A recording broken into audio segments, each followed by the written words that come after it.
Okay, now you're going to practice drawing a 1-point perspective room. So you saw a lot of examples that showed exterior examples of 1-point perspective, but we also want to realize that we can use 1-point perspective when we are creating an interior view.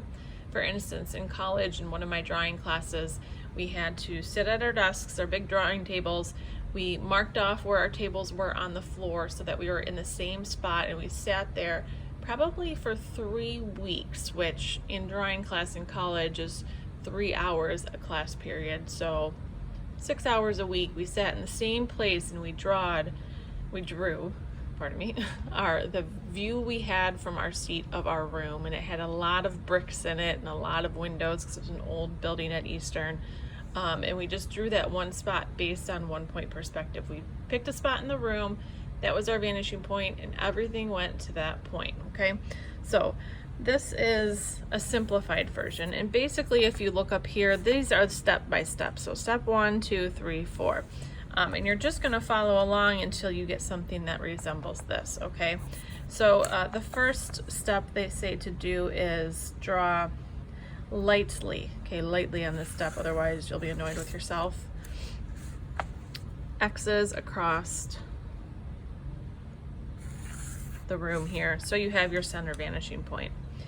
Then you're creating the walls and the ceiling, and really the easiest way to do this one is to hold your ruler on the tops and the sides and take your pencil and match up to those lines that you just drew. That's the simplest way. Nice and straight. So you're just drawing on the other side of the ruler. You're lining the ruler up with the square that they have printed, and then using the other side of it to go between your lines. And you should get basically a perfect square there in the background, okay?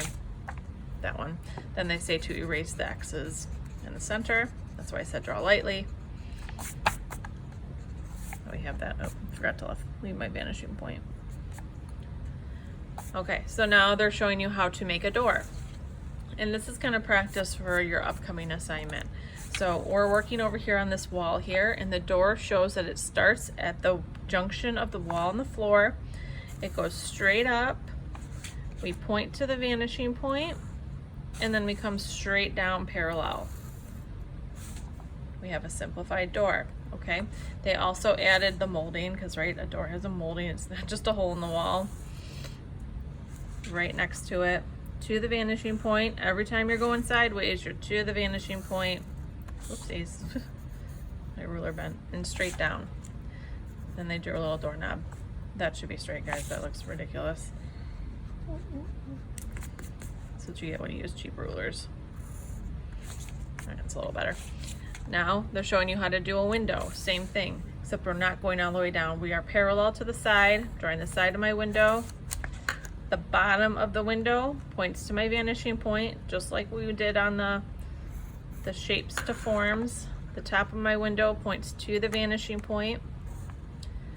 And then my side is parallel, straight up and down.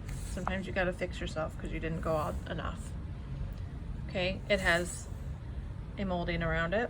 So I'm just gonna go a little bit farther, or you could go on the inside, whichever you prefer, to the vanishing point. To the vanishing point, straight down. Okay, now it's showing you how to do the floors. So basically what it's telling you to do is to make little dots on your wall here. So I'm going to put one in the middle, and then I'm going to put, let's see, divide that in half, divide that in half. 1, 2, 3, 4, 5, 6, 7. That in half, that in half. There we go. I have 7 dots, about equal distance, right? And then I'm going up to the vanishing point. I'm not going to draw these because why would I draw all this just to have to erase it? But I do know that I need to stop when I get to my dot here. So my ruler is on the dot. It's at the vanishing point. My 2 points to get it into 1-point perspective, and I'm drawing back on this dot to the vanishing point. See, draw back. Line up your dots, draw back. Line up your dots, draw back. line up your dots, draw back, line up your dots, draw back, line up your dots, draw back. Then it's telling you to draw a light line from this corner to this corner.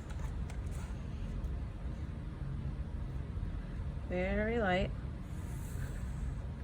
Okay, and then wherever this line hits the vertical line is where you're going to draw your horizontal line. I know it's a little bit confusing, but it's doing that so that our tiles get smaller as they go back into space. So again, I want to be parallel with the bottom line here, so I'm putting my ruler right where those two met, which is really, it's kind of hard to see for you on this camera, and then I'm drawing a line. Then I'm scooting back, it crossed right here, drawing a line, and you can see that they're getting smaller. It crossed right here. Try to keep that ruler nice and straight. I know it's a little bit trickier. Crossed right there. You can see they're getting smaller as they go back into space, which they should in real life, right? Things farther away from you are smaller. Ooh, mine got a little twisty. Okay, then you can go in and erase that diagonal if you can get your pencil in there. Okay, so that's a simplified version of doing a room in 1-point perspective.